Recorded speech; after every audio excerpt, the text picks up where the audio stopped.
Let's get to Sheriff David Clarke, America's sheriff and a senior advisor with America First Policies. Sheriff Clarke, always a pleasure to have you on, sir. John, I appreciate that. I really do. Now, Colleen, do me a favor. I've got to get this. I want to play this clip again. Normally we don't play the clip over, but Sheriff, I've got to get your comments on this. I'm really upset by it. And by the way, Sheriff, with me is Dan Oxner from Ox in the Afternoon in Minnesota, and but he doesn't really follow the Twins, although they did sign Marwinning Gonzalez from the Astros, $22 million 2-year contract. So Ox, you got a very good player there. John, you're following the Twins more. You don't even follow the Twins. You're right in Minneapolis. You don't follow the Twins. I don't really get what your deal is. Ox in the Afternoon. Sheriff Clarke's a Cubs fan. Bless his heart, as my mother would say. Let's get. Do you have any idea what that means? Like, I never have figured that out. Bless his heart, because it's always said like they feel sorry for somebody. Like, they should say like bless his heart. Yeah. What does that mean? Yeah. I'd have to. I think you were conveying a sense of I feel sorry for you. Yes. So yes. Yes, and my mother would. So I say to David Clarke, as a Cubs fan, bless your heart. You won your one World Series for the remainder of your life, Sheriff Clarke. Take that to the bank. All right, I got to replay this, Sheriff. I got to replay this clip. This is from Mary Scanlon, the Democratic Congresswoman on the border. Colleen, if you would play cut one, I want to get the sheriff's comment on it. When you say that the cause of migration is legal loopholes or bad judicial decisions rather than the dire conditions of violence and poverty in these people's home countries that's literally driving them from home, I think it's easier to slam the door against these kids and these families. This hearing is a recognition and an insistence that on that humanity, a recognition that the Flores decision also addressed, and a recognition that just following orders is no more an excuse today than it was back in Germany. Sheriff Clarke, Mary Scanlon making an analogy that Border Patrol agents who you have gone to the border, sir, you have met with them, they put their life on the line. She has compared them to Nazi troopers in the Second World War. What is your reaction to that, sir? Total disgust. And, I'm not surprised because it just seems now more and more that people on the left, the Democrats, the more outrageous their rhetoric can be, the better. They're almost trying to outdo each other. You're right, that was a slap in the face to the men and women, not just of the Border Patrol, but all law enforcement, because we see ourselves as brothers and sisters in that fraternity. And they put their lives on the line. They go out there every day, put their best foot forward to protect this country, to live up to their oath that they took. And then this is how some two-bit legislator in Congress has probably not accomplished much in her life. This is how she shows her appreciation for their service. So, we're going to see more and more of this. This is the state of politics today from the left, with this disparaging language. Like I said, she's not the first one to do it, to talk stupid like this. But I still find it disgusting, and I always will. Well, she's a freshman congresswoman, Democrat, obviously, and she represents the 5th District of Pennsylvania. And I got to tell you, Congressman, Sheriff Clarke, a lot of these freshman congressmen that have come in, I mean, they're really some of them are really radical. I mean, I can't believe that a U.S. representative would say this against border security officials that are putting their life on their line every day to protect the country. I mean, it's outrageous to me. And where's the fake newsers picking this up? Where's CNN? Where's the New York Times, the Washington Post, L.A. Times, right? Where's MSNBC? Where's the legacy fake news media? I mean, could you imagine if a Republican did this? Could you imagine, sir, what would happen if Mary Scanlon said this and had an R by her name? Could you imagine the fake outrage we would get now? Oh, she'd be called to task by the Congress, the House of Representatives. She'd be censored over a remark like that if she was a a Republican and the Republican Party would do it, they wouldn't have to wait for the Democrats to do it. But I'm surprised that some of the Republicans on the Hill haven't called her out on this, haven't asked for her to be censured, haven't asked for an apology from her to the Customs and Border Patrol agents. But again, they stand flat-footed. They all look. They kind of shrug their shoulders. You might get a few of them that say, "Oh, I think that's terrible," but that's not enough, and that's why they continue to do it. They don't know where the line is anymore. They've trampled over it, and it's. I think it's high time for anybody with a conscience in the House of Representatives or in the Senate to reestablish where that line is, and that there's certain things that cannot be said and will not be tolerated. But right now, from the left, anything goes.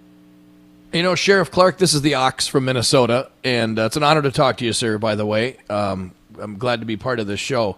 As Congress now, there are nation's leaders, as it is now fair game to criticize, insult, and even give the ultimate insult for our law enforcement officers.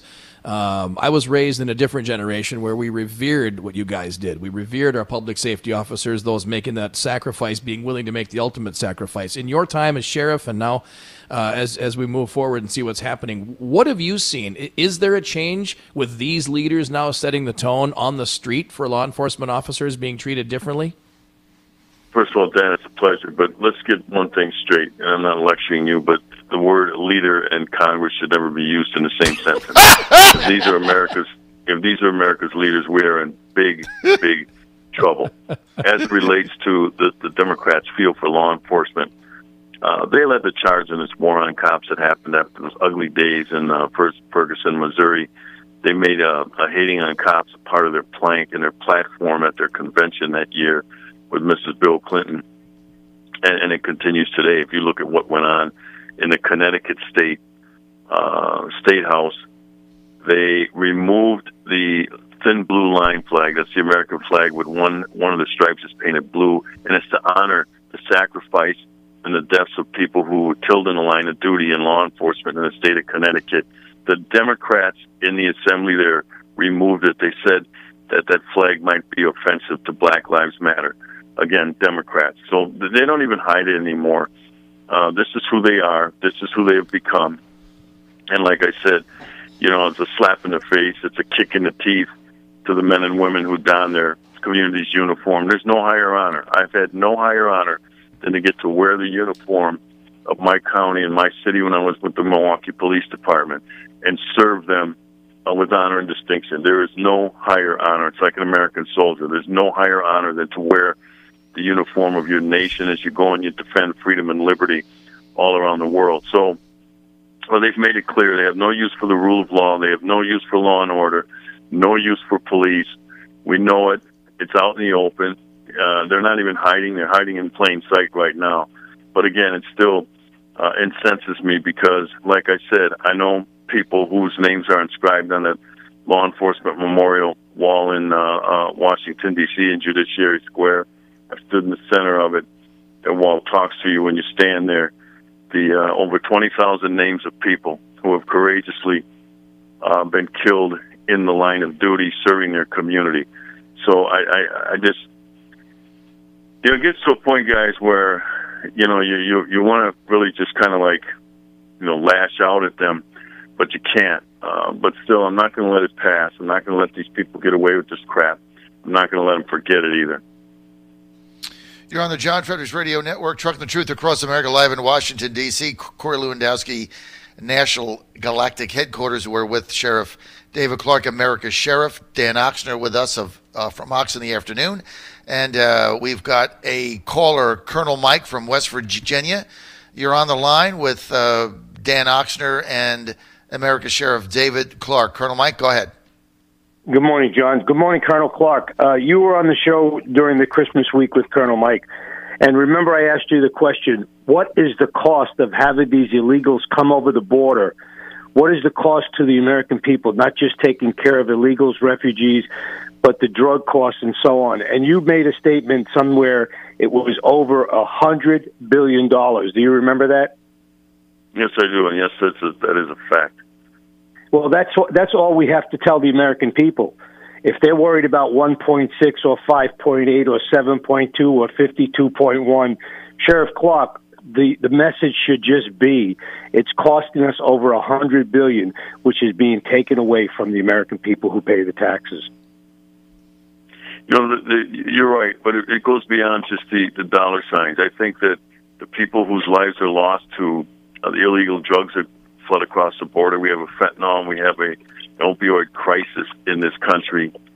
And the loss there, I believe somewhere, don't hold me to this, but like 70,000 people or so have died over a period of time from those illegal drugs that flood over.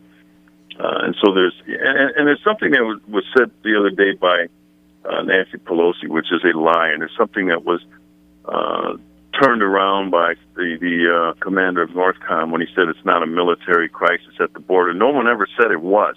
If they go back, and this is how these people lie, they distort, they twist the truth. The president has said, he said it in his address before the nation from the Oval Office, and he said it at the State of the Union. He said, we have a humanitarian crisis at our border. He did not say we have a military crisis at our border. And so Pelosi's using this. You know, if Pelosi was serious about this, and all she's doing is politicking, the Congress can go back and change the law on the National Emergencies Act of, what was it, 1976? 76, they have the that's power right. to change the law. Then Well, go they're not back. going to do that. She should have not wasted her time with this stupid political stunt of going against the president's national emergency declaration. Go back and change the damn law, for heaven's sakes, and then I'll know how serious she is about this, other than, like I said, doing her political dance. Well, the hypocrisy, sir, the hypocrisy is they're worried about children coming over the border that traveled however many miles, but they're not worried about the people in America who die from the drugs, right? And the drug cartels that are inside our country. Thank you, Sheriff Clarke. Sure. Look, the Democrats don't care about kids. They don't care about black people. They don't care about Hispanic people. They don't care about women. The only thing Democrats in Washington, D.C. care about is political power. Sheriff, as we talk more about that law and this emergency, don't you think it's the Democrats preserving, I mean, maybe I'm speaking obviously here, but the Democrats preserving the power for their president when they get in, so that law is not changed and they can do what they want to when they get their guy or gal in? Well, when you do some of the research on this, I've done a lot because I find this stuff interesting on that act. Actually, it was an act of cowardice because the Congress didn't want that responsibility of having to do it themselves because they know there's political peril in it, and this is exactly what they had in mind. There's political peril when they go out and declare some emergency or not declare an emergency, so they were more than happy to allow the president to endure that potential political cost. This thing's not going anywhere. The president's going to win in court against these frivolous lawsuits on him declaring the national declaration. This bill that was passed, unfortunately with some Republican help, but it would have passed anyway, that's not going anywhere. They didn't get 2/3 of the members of the House. You won't get 2/3 of the member of the Senate. So this is just all political theater. That's all this stuff is. It's stuff that American people are tired of. We got real problems in this country that Congress will not address. We got an infrastructure, crumbling infrastructure, for example. The broken illegal immigration system still needs repair. They won't work on the hard stuff. They keep going after the low-hanging fruit. It's all saber-rattling. It's all theater. That's all it is. That's all that goes on in Washington, D.C. And as I've said before on this program, what we see out of what's going on right now with this humanitarian crisis at the border, Congress doesn't solve problems. They only extend them down the road and into the future. You're right, Sheriff Clarke, and I want to thank you for being with us. We're out of time. Sheriff David Clarke, America's Sheriff, Senior Policy Advisor for America First Policies. More information you can go to americasheriff.com. That's americasheriff.com. And Dan, you had a final question here for the sheriff or a comment? I just wanted to know what your future is. Are you going to be back in politics? Are you going to be sheriff again? Are you going to move to Minnesota and try to save us from certain peril? Hey, just across the border. North. We're looking at a foot of snow on the ground. I don't need to move to Minnesota, but I appreciate it. I take life one day at a time. I'm doing some great work outside of politics. Politics is a sewer, so I never say never, but at the same time, what I'm doing now is a worthy cause. Amen, brother. All right. Well, baseball coming up, and Sheriff Clarke, a Cubs fan, so every week when he gets on, we'll be able to rag him. What about the Brewers? He's a Cubs fan. I thought he would be a Brewers fan from Milwaukee, but he's a Cubs fan. You know, those Cubs fans are. Well, Chicago's a suburb of Milwaukee, anyway, so it's practically the same town. So Sheriff, I got to go, but it's so sad here for Ox in the afternoon because he's in Minnesota, right? He's in Minneapolis, and doesn't even follow the Twins, and they just signed my guy Marwin Gonzalez. Thank you, Sheriff. Thank you. You guys are so bad. Winning signs with the Twins. John Fredericks Radio Network want to thank Sheriff Clarke for being with us.